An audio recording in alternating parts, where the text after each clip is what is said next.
Okay, sekarang tak ada masa banyak sangat lah. Sebab ni tengah malam. Perasan tak? Siapa gambar dekat duit ni? Sebenarnya jawapan dia ada sendiri dekat duit ni. Korang mesti tak perasan mesti ada yang tak perasannya. Ada nama Muhammad. Ya, betul. Ada nama Muhammad. Sekejap.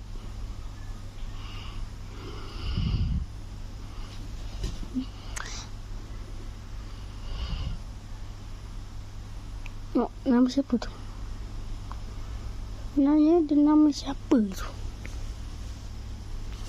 Soalnya dapat pakai kamera tak jelas.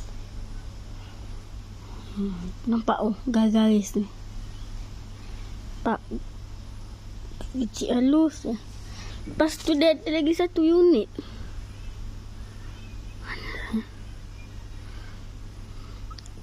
Apa benda? Betul ni.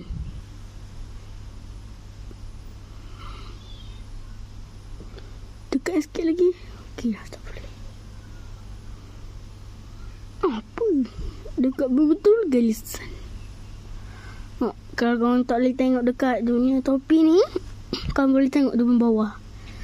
Betul-betul ada. Sekarang dah berani sikit tunjuk ke depan. Real punya ni. Kat mana duit ada. Sekarang duit Malaysia paling misteri.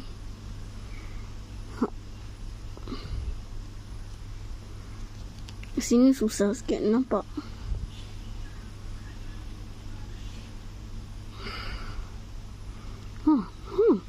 Siapa nama dia tu sebenarnya? Sebab kalau korang tengok betul-betul zoom, kat situ korang akan nampak Muhammad je.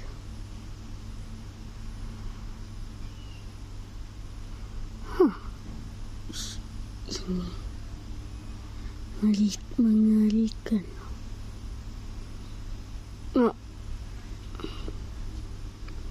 Nama siapa ni sebenarnya? Petua Gumi je lah. Tak tahu. Apa ni? Diam lah. Hello? Jap. Okey.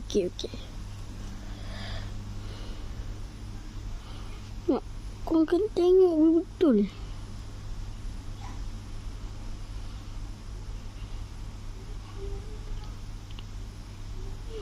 Ini memang mengerikan. Okey, sampai situ saja.